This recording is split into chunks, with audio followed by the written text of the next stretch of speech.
তখন তার চাচাতো ভাইয়ের কাছে আসলো। চাচাতো ভাইয়ের কাছে এসে দেখলো চাচাতো ভাই দুনিয়াতে নাই, সে দুনিয়ার মায়া ছেড়ে চলে গেছে।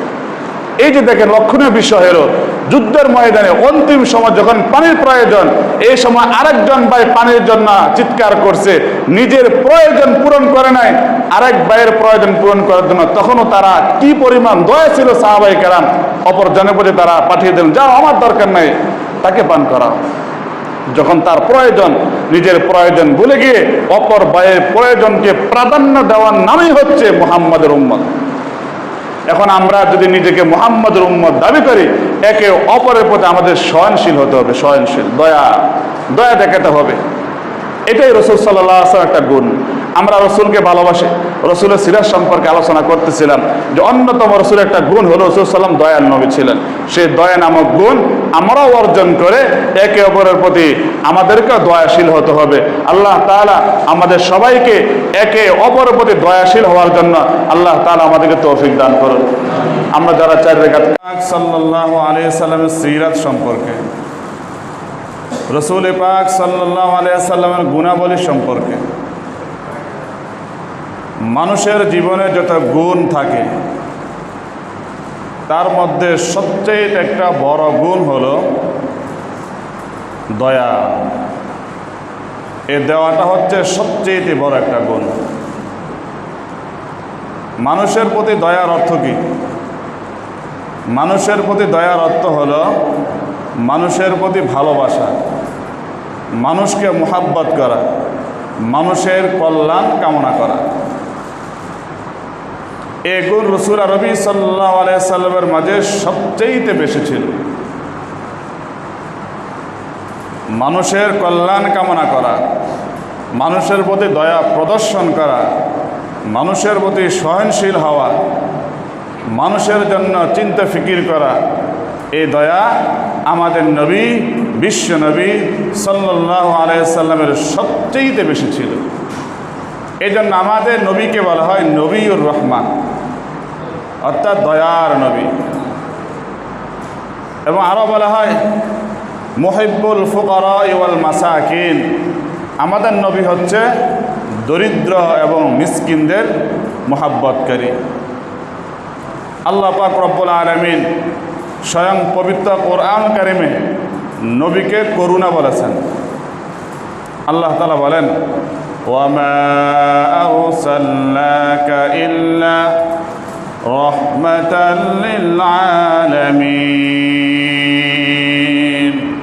আল্লাহ তাআলা বলেন, হে আমার হাবিব, আমি তোমাকে জগৎবাসীর জন্য করুণা বানিয়ে প্রেরণ করেছি।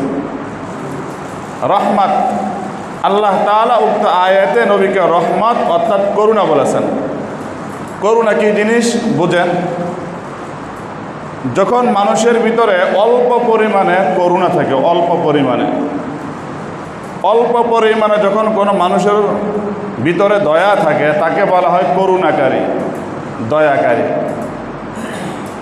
আর যখন কোনো মানুষের ভিতরে দয়া করুণা সবচেয়ে বেশি থাকে, তখন তাকে বলা হয় করুণা, তখন তাকে করুণা বলা হয়। অর্থাৎ তার পুরা সত্তাটাই, পুরা দেহটাই করুণা ভরা, অর্থাৎ সে কেমন যেন নিজেই করুণা হয়ে গেছে।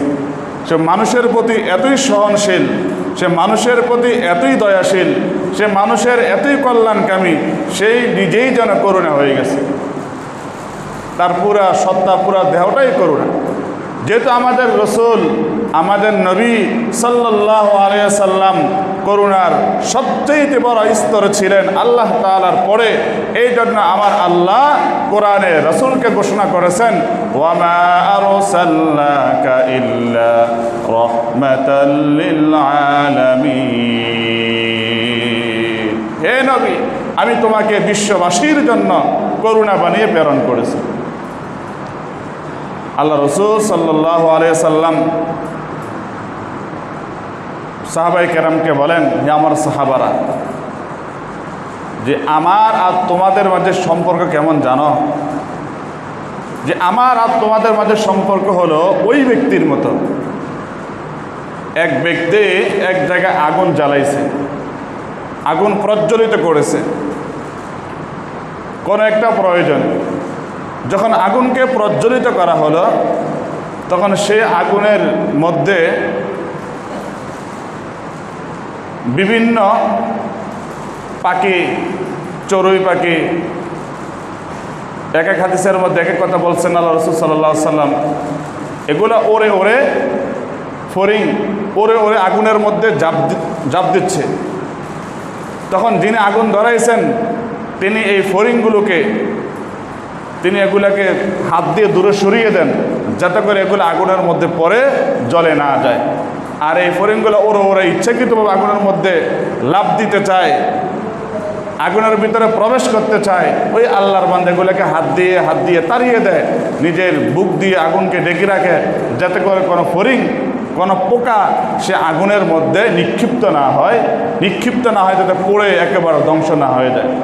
আল্লাহ রাসূল সাল্লাল্লাহু আলাইহি সাল্লাম বলেন, আমি হলাম ওই ব্যক্তির মতো যে ব্যক্তি ফড়িংকে এই সমস্ত পাখিগুলোকে হাত দিয়ে তাড়িয়ে দিচ্ছে যাতে আগুনের মধ্যে না পড়ে। আমিও ওই ব্যক্তির মতো, তোমরা তো আগুনের রাস্তা অবলম্বন করে, জাহান্নামের রাস্তা অবলম্বন করে জাহান্নামের মধ্যে প্রবেশ করতে চাচ্ছ, আর আমি মুহাম্মদ তোমাদেরকে তাড়িয়ে দিচ্ছি যাতে করে তোমরা জাহান্নামের রাস্তার মধ্যে না চলে জাহান্নামের মধ্যে প্রবেশ করতে না পারো। রাসূল সাল্লাল্লাহু আলাইহি সাল্লাম আমাদের প্রতি এতই দয়াশীল ছিলেন। আম্মা জান আয়েশা রাদিয়াল্লাহু তাআলা আনহা বললেন যে আমি রাসূল করিম সাল্লাল্লাহু আলাইহি সাল্লামকে সবসময় দেখতাম উম্মতের মায়ায়, উম্মতের ভালোবাসায়, মানে উম্মতের কারণে চিন্তিত থাকতেন, বিষণ্ণ থাকতেন উম্মতের চিন্তায়। তো একদিন আমি রাসূল করিম সাল্লাল্লাহু আলাইহি সাল্লামকে চিন্তিত দেখলাম। তখন আম্মা জান আয়েশা রাদিয়াল্লাহু তাআলা আনহা বললেন, ইয়া রাসূলুল্লাহ, আপনি আমার জন্য একটু দোয়া করুন। আপনি কি আমার জন্য একটু দোয়া করবেন না? রাসূল আরবি সাল্লাল্লাহু আলাইহি সাল্লাম তখন আয়েশা রাদিয়াল্লাহু তাআলা আনহাকে বললেন যে কেন নয়, আমি অবশ্যই তোমার জন্য দোয়া করব।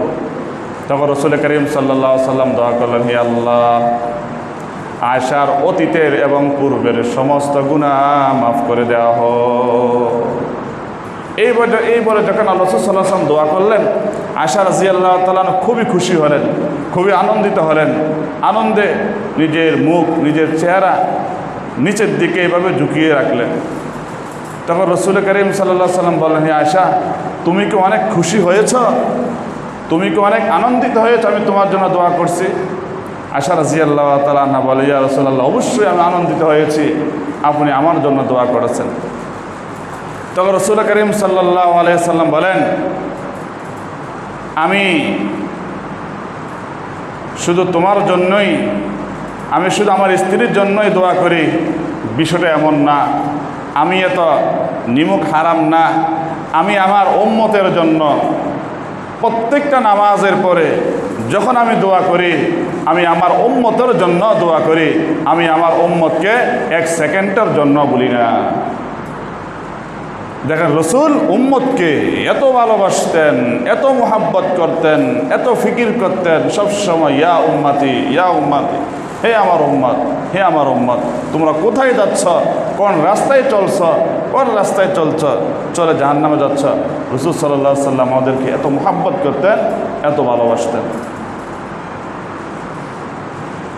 আমাদের জন্য আমাদের নবী যেই পরিমাণ ফিকির করেছেন, চিন্তা করেছেন, মোহাব্বত আর দয়া ভালোবাসা দেখাইছেন, অন্য নবীরা তাদের উম্মতের জন্য ওই পরিমাণ দয়া আর ভালোবাসা দেখান নাই।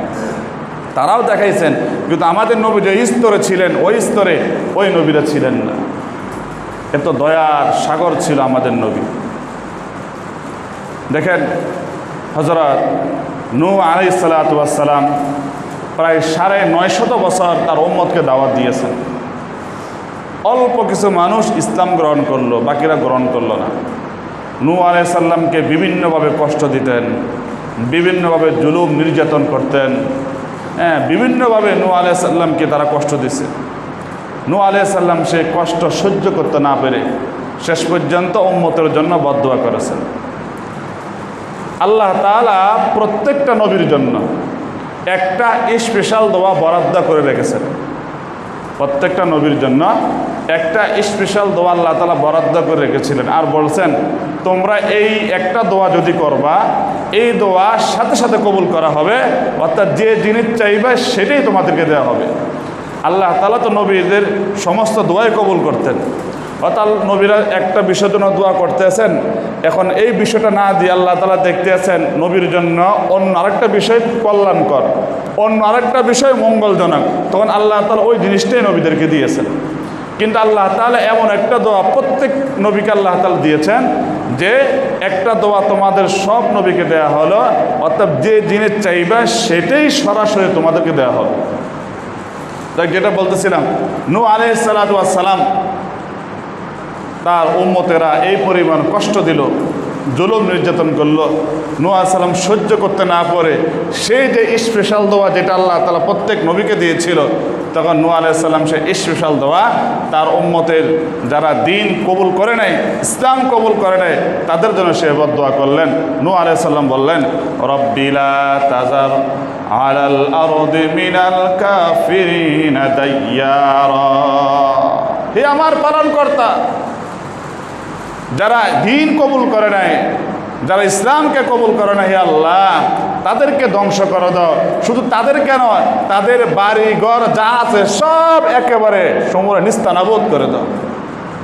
আমরা সবাই জানি নূহ আলাইহিস সালামের এই বদদোয়ার কারণে নূহ আলাইহিস সালামের সম্প্রদায় উম্মত যারা ইসলামকে কবুল করে নাই সবাইকে আল্লাহ তাআলা প্লাবন দিয়ে, ঘূর্ণিঝড় দিয়ে, বন্যা দিয়ে একেবারে শেষ করে দিয়েছে, একেবারে নিচ্ছিন্ন করে দিয়েছে।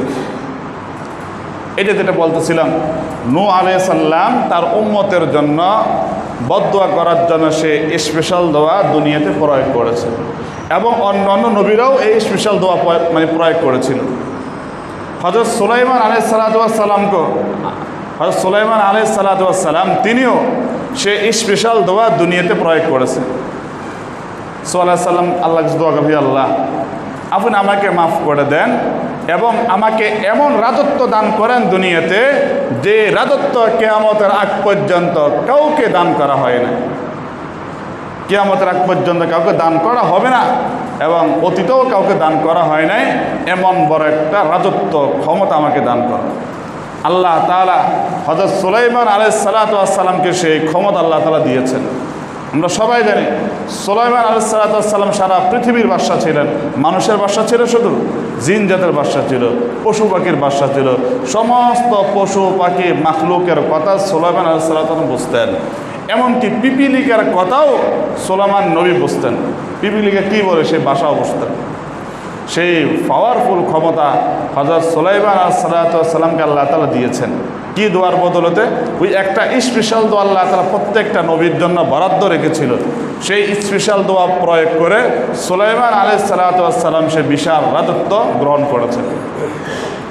আমি যেটা বলতেছিলাম, যেটা আমার মাকসাদ, সেই স্পেশাল দোয়াটা প্রত্যেক নবী দুনিয়াতে আল্লাহ তাআলার কাছ থেকে দোয়া করে চেয়ে নিয়েছেন, হে আল্লাহ এই জিনিসটা আমাকে দাও। প্রত্যেক নবী দুনিয়াতে এই স্পেশাল দোয়া প্রয়োগ করছে। একমাত্র আমাদের নবী, বিশ্ব নবী সাল্লাল্লাহু আলাইহি সাল্লাম, সে স্পেশাল দোয়া দুনিয়াতে প্রয়োগ করে না, স্পেশাল দুনিয়াতে প্রয়োগ করে নাই। সেই স্পেশাল দোয়া আমাদের জন্য বরাদ্দ রেখেছেন, সেই স্পেশাল দোয়া উম্মতের জন্য বরাদ্দ রেখেছেন। আমাদের নবীর অবস্থা এমন ছিল, ক্ষুধার কারণে পেটের মধ্যে পাথর বেঁধেছেন, সপ্তাহের পর সপ্তাহ না খেয়ে থাকতেন, মাসের পর মাস না খেয়ে থাকতেন, ক্ষুধার তাড়নায় চটপট করেন। নবী যদি শুধু এতটুকু বলতো, হে আল্লাহ আসমান থেকে খাবার দেন, সাথে সাথে জান্নাত থেকে খাবার চলে আসতো। নবী যদি এই কথা বলতো, এমনকি ফেরেশতারা এসে নবীকে এই কথা বলছে, হে আল্লাহ, হে নবী আপনি যে কষ্ট করতে আছে, কষ্ট আমাদের সহ্য হচ্ছে না, আপনি যদি বলেন উহুদ পাহাড়কে স্বর্ণ পরিণত করে দেওয়ার জন্য, সাথে সাথে আল্লাহ তাআলা উহুদ পাহাড়কে স্বর্ণ পরিণত করে দিবেন। আমাদের নবী বিশ্ব নবী সাল্লাল্লাহু আলাইহি সাল্লাম দুনিয়াতে পাওয়ার জন্য, নিজের জন্য সে দোয়া আল্লাহ রাসূল সাল্লাল্লাহু আলাইহি সাল্লাম দুনিয়াতে প্রয়োগ করে নেয়। সে স্পেশাল দোয়া আখিরাতে উম্মতের জন্য বরাদ্দ করে রেখে দিয়েছে। আল্লাহ রাসূল সাল্লাল্লাহু আলাইহি সাল্লাম বলেন, সমস্ত নবীরা তাদের সে স্পেশাল দোয়া দুনিয়াতে প্রয়োগ করেছে, আমি সেই দোয়া দুনিয়াতে প্রয়োগ করি নাই। আমার উম্মতের জন্য আমি বরাদ্দ করে রেখেছি, হাসরের ময়দানে যেন আমি আল্লাহর কাছে ফরিয়াদ করবো, হে আল্লাহ। আপনি প্রত্যেক নবীকে স্পেশাল দোয়া দান করেছেন, সকলে দুনিয়াতে সেটা প্রয়োগ করেছে, আমি প্রয়োগ করি নাই। আমি আজকে হাসরের ময়দানে আমার সে স্পেশাল দোয়া প্রয়োগ করে আমার উম্মতকে সুপারিশ করে আমার সাথে জান্নাতে নিতে চাই। তাহলে আমাদের নবী আমাদেরকে কি পরিমাণ ভালোবাসতেন, এই জন্য নবীকে বলা হয় ওয়ামা আরসালনাকা ইল্লা রাহমাতাল লিল আলামিন। নবুয়তের 10ম বৎসর বা 9ম বৎসর যখন তায়েবে গেলেন দাওয়াত দেওয়ার জন্য, তায়েববাসীকে দাওয়াত দেওয়ার জন্য গেল। তায়েববাসী তো আল্লাহ রসুল সাল্লাল্লাহু আলাইহি সাল্লামের দাওয়াতকে কবুল করলো না। তায়েববাসী ছিল আল্লাহ রসুল সাল্লাল্লাহু আলাইহি সাল্লাম নানার বাড়ি, যে মক্কার মানুষ আর ইসলাম গ্রহণ করছে না, রসুলকে দুঃখ দিচ্ছে, কষ্ট দিচ্ছে। তখন রসুল সাল্লাল্লাহু আলাইহি সাল্লাম ভাবলেন, যাই আমার নানার দেশে যাই, হয়তো আমার নানার দেশ আমার সে দিনের দাওয়াত তারা গ্রহণ করবে। যখন রসুল গেলেন সেখানে দাওয়াত দেওয়ার জন্য, 3 ব্যক্তিকে প্রথমে দাওয়াত দিলেন। এক এক বলতেছে, আল্লাহ কি নবী পাঠানোর জন্য আর কোনো বংশ দেখলো না, কুরাইশকেই দেখলো? আল্লাহকে নবী পাঠানোর জন্য তুমি মুহাম্মদকে নির্বাচন করলো, আর কোনো দুনিয়াতে মানুষ পাইল না? আরেকজন বলল, তোমার মতো মুহাম্মদের চেহারা যেন আমি না দেখি, নাউজুবিল্লাহ। যে নবীর চেহারা দেখলে ইমানের সাথে আল্লাহ তাআলা ওই ব্যক্তির উপর জাহান্নামের আগুনকে হারাম করে দিয়েছেন, আর তারা নবীর সেই বরকতময় চেহারা দেখতে চায় না। এ তায়েববাসীরা, তারা তো দাওয়াত গ্রহণই করলো না, বরং নবীকে এই পরিমাণ কষ্ট আর দুঃখ দিল, নবীকে এই পরিমাণ কষ্ট আর দুঃখ দিল, পাথর মেরে নবীকে ক্ষত বিক্ষত করে দিল। তায়েবের বকাটে ছেলেদেরকে লেলিয়ে দিল, যাও মুহাম্মদকে পাথর নিক্ষেপ করো, তাকে পাগলের মতো তোমরা তাড়াইতে থাকো। তখন সেই তায়েবের ছেলেপেলেরা নবীকে ছোট ছোট কঙ্কর নিক্ষেপ করে পুরা শরীরকে ক্ষত বিক্ষত করেছিল। শরীর থেকে পিনকি মেরে রক্ত বের হচ্ছে, রক্ত বের হতে হতে পুরা শরীর রক্তাক্ত হয়ে গেছে। এখন নবীজি দেখতে আছেন রক্ত জমিনের মধ্যে পড়বে, জমিনের মধ্যে রক্ত পড়তে দেয় নাই। নবীর শরীরের রক্ত যদি জমিনের ময়দানে পড়তো, তায়েবের ময়দানে পড়তো, তাহলে তায়েব একেবারে ভূমি, একেবারে মরুভূমি হয়ে যেত, সেখানে কোনো শস্য ফসল উৎপন্ন হতো না। নবীজি সাল্লাল্লাহু আলাইহি সাল্লাম মাটির মধ্যে এক ফোঁটা রক্ত পড়তে দেয় নাই, এত ক্ষত বিক্ষত করছে নবীজিকে। তেমন সময় জিবরাইল আমিন আল্লাহ রসুল সাল্লাল্লাহু আলাইহি সাল্লামের কাছে বলতেছে, ইয়া রাসূলুল্লাহ, তায়েববাসীরা, মক্কাবাসী আপনাকে এই পরিমাণ কষ্ট নির্যাতন করতেছে, কষ্ট দিচ্ছে, এটা আসমানবাসীরা সহ্য করতে পারতেছে না, জমিনের কোনো মাখলুক সহ্য করতে পারতেছে না, সবাই এই পরিমাণ কান্নাকাটি করতেছে আপনার জন্য, আপনার কষ্ট থেকে কেউ সহ্য করতে পারতেছে না। ইয়া রাসূলুল্লাহ, আপনি বলেন, আপনি যদি এখন বলেন যে তায়েববাসী মক্কাবাসীদেরকে একেবারে ধ্বংস করে দেওয়ার জন্য, একেবারে উলট পালট করে দেওয়ার জন্য, আপনি শুধু হ্যাঁ বলবেন, দেখবেন মক্কা আর তায়েব পৃথিবীর মানচিত্র থেকে একেবারে মুছিয়ে দেওয়া হবে। রাসূল করিম সাল্লাল্লাহু আলাইহি সাল্লাম বলেন, না, আমি বদদুয়া করব না। তারা তো বোঝে না, না বুঝে আমাকে প্রহার করছে, তারা আমার দাওয়াত গ্রহণ করে নেয়। হয়তো আল্লাহ পাক রব্বুল আলামিন ভবিষ্যতে তাদের বংশ থেকে এমন লোক প্রেরণ করবেন, তাদের ভবিষ্যৎ প্রজন্ম হতো এই দাওয়াতকে গ্রহণ করবে, এই দাওয়াতকে গ্রহণ করবে, আল্লাহকে এক বলে মানবে, মূর্তি পূজা ছেড়ে দিবে, বদ্দিনই ছেড়ে দিবে।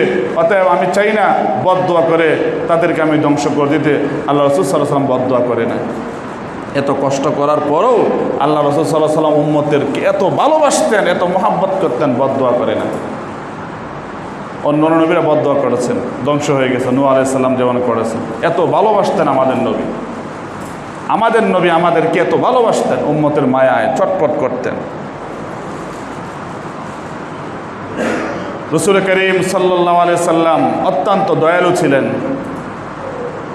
অত্যন্ত দয়ালু ছিলেন। কাল কিয়ামতের ময়দানে সূর্য যখন মাদার আধা হাত উপরে থাকবে, জমিনকে তামা করে দেয়া হবে, হাসর ময়দানে জাহান্নাম উপস্থিত থাকবে। আচ্ছা, সূর্য যদি মাথার আধা হাত উপরে থাকে, কি পরিমাণ তাপ লাগবে এটা হিসাব করা যায়? এখন সূর্য আমাদের থেকে বহু কোটি কোটি মাইল দূরে অবস্থিত, তারপরেও তো গরম আসলে মাথার হোশ থাকে না, শরীর থেকে ঘাম জ্বর জ্বর করে বের হয়, গেঞ্জি খুলতে বাধ্য হয়, পোশাক আশাক খুলতে বাধ্য হয়, গরম সহ্য হয় না। এত কোটি কোটি মাইল দূরে অবস্থিত সূর্য থাকা সত্ত্বেও যখন সূর্য আমাদের মাথার আধা হাত উপরে থাকবে, জমিনকে এখন তো মাটি, তখন তামা হয়ে যাবে জমিন, উপরের দিক থেকে সূর্যের তাপ, নিচে জমিন তামা, সেই উত্তপ্ত, সেই তখন আমাদের শরীরটা কেমন মনে হবে? সেই গরম তখন আমাদের সহ্য হবে? আর এই দিক দিয়ে জাহান্নাম হাসর ময়দান উপস্থিত, জাহান্নাম মানুষকে খাওয়ার জন্য এইভাবে ছোটাছুটি করবে, থাওয়া মারবে, তখন মানুষগুলোর অবস্থা কি অবস্থা হবে? আল্লাহ রসুল সাল্লাল্লাহু আলাইহি ওয়াসাল্লাম বলেন, তখন মানুষগুলোর অবস্থা এমন হবে, সবাই ইয়া নাফসি ইয়া নাফসি ইয়া নাফসি, আমার কি হবে? কেউ সন্তানের কথা স্মরণ রাখবে না, স্ত্রীর কথা স্মরণ রাখবে না। আরে স্ত্রী তো দূরের কথা, সন্তান তো দূরের কথা, অন্য অন্য নবীরা তাদের উম্মতকে পর্যন্ত বলে যাবে এই পরিস্থিতি দেখে। অন্য নবীরাও বলবে ইয়া নাফসি, আমার কি হবে, আমার কি হবে? এই যে পরিস্থিতি, সূর্য মাথা আধা হাত উপরে, জমিনকে তামা করে দেওয়া হয়েছে, জাহান্নাম হাঁ করে তাকিয়েছে, গিলে ফেলবে, এখন এই মুহূর্তে আমার কি হবে? নবীরাও বলবে ইয়া নাফসি ইয়া নাফসি ইয়া নাফসি, মানুষ সবাই বলবে ইয়া নাফসি, আমার কি হবে? সবাই পাগল পারা হয়ে যাবে। একমাত্র আমাদের নবী কি বলবে তখন? ইয়া উম্মতি ইয়া উম্মতি ইয়া উম্মতি, হে আল্লাহ, এই যে হাসরের ময়দানে কঠিন পরিস্থিতি, আমার উম্মতের কি হবে, আমার উম্মতের কি হবে, আমার উম্মতের কি হবে? নবী উম্মতের চিন্তা তখনও করবে যখন সমস্ত নবীরা নিজের উম্মতকে বলে যাবে, যখন সমস্ত আমার নিজের বাবা মা ভাই বোন সবাইকে বলে যাবে আমাদের নবী এত দয়ালশীল, এত ভালোবাসেন আমাদেরকে, এত ভালোবাসেন। দেখেন আমরা এখন শেষ জমানায় আছি, নবী কিন্তু 15 বছর পূর্বেও আমাদের জন্য আক্ষেপ করে গেছেন, আমাদের মায়ায় মোহাব্বতে রাসূল সাল্লাল্লাহু তখনও কাঁদতেন। একবার রাসূল সাল্লাল্লাহু আলাইহি সাল্লাম মসজিদে নববী থেকে বের হয়ে মসজিদে কুবার দিকে যাইতেছে, সাথে সাহাবায়ে কেরাম ডানে বামে ছিল। তো রাসূল সাল্লাল্লাহু আলাইহি সাল্লাম হঠাৎ করে হাউমাউ করে কেঁদে ফেললেন, হাউমাউ করে, যেরকম আমরা মানুষ হাউমাউ করে কাঁদে, তো নবী যে এইভাবে কেঁদে ফেললেন। তো সাহাবায়ে কেরাম আশ্চর্য হলেন যে নবীকে এইভাবে কাঁদতে তো কখনো দেখি না, ইয়া রাসূলুল্লাহ আপনার কী হয়েছে? আল্লাহ রসুল সাল্লাল্লাহু আলাইহি সাল্লাম বললেন যে আমি আমার ভাইদের জন্য কান্নাকাটি করতেছি, আমাদের ভাইদেরকে আমার একটু দেখতে মন চায়, আমার ভাইদেরকে দেখতে মন চায়, তাদের ভালোবাসায় মোহাব্বত আমি কাঁদতেছি, তাদের কি হবে, তাদের কি হবে, তাদের জন্য আমি কাঁদতেছি। তো সাহাবায়ে কেরাম আশ্চর্য হয়ে গেলেন যে নবীর তো কোনো ভাই নাই, তাহলে তিনি কার জন্য কাঁদতেছেন? আল্লাহ রসুল সাল্লাল্লাহু আলাইহি সাল্লাম বলেন আমি আমার ভাইদের জন্য কাঁদতেছি। তখন সাহাবায়ে কেরাম আমার প্রশ্ন করেন, ইয়া রাসূলুল্লাহ আমরা কি আপনার ভাই না? আল্লাহ রসুল সাল্লাল্লাহু আলাইহি সাল্লাম বলেন, না, তোমরা আমার ভাই না, তোমরা হলো আমার সাহাবী, তোমরা হলো আমার সাথী, তোমরা আমার ভাই না, তোমরা হচ্ছে আমার সাথী, আমার সাহাবী। তো সাহাবাকে আশ্চর্য হয়ে গেলেন, তাহলে আল্লাহ রসুল সাল্লাল্লাহু আলাইহি সাল্লাম ভাই কারা? আল্লাহ রসুল সাল্লাল্লাহু আলাইহি সাল্লাম বললেন আমার ভাই হলো ওই সমস্ত লোকেরা, আমার ভাই হলো ওই সমস্ত লোকেরা যারা আমাকে দেখবে না, শেষ জমানায় আসবে, আমাকে না দেখেও ইসলাম গ্রহণ করবে, আমাকে না দেখেও শেষ নবী বলে স্বীকৃতি দিবে, তারা হচ্ছে আমাদের ভাই, তারা হচ্ছে আমার ভাই। আর তোমরা তো আমাকে দেখেছ, আমাকে দেখে তোমরা আমার ইসলামকে গ্রহণ করেছ, আমাকে নবী বলে স্বীকৃতি দিয়েছ, এই জন্য তোমরা সাহাবীর মর্যাদা অর্জন করেছ। কিন্তু আমার ভাইরা তো পরবর্তীতে আসবে, আমি তাদেরকে দেখব না, আমি তাদেরকে দেখব না, তারা তো আমাকে দেখবে না, আমি তাদেরকে দিনের দাওয়াত দিতে পারবো না।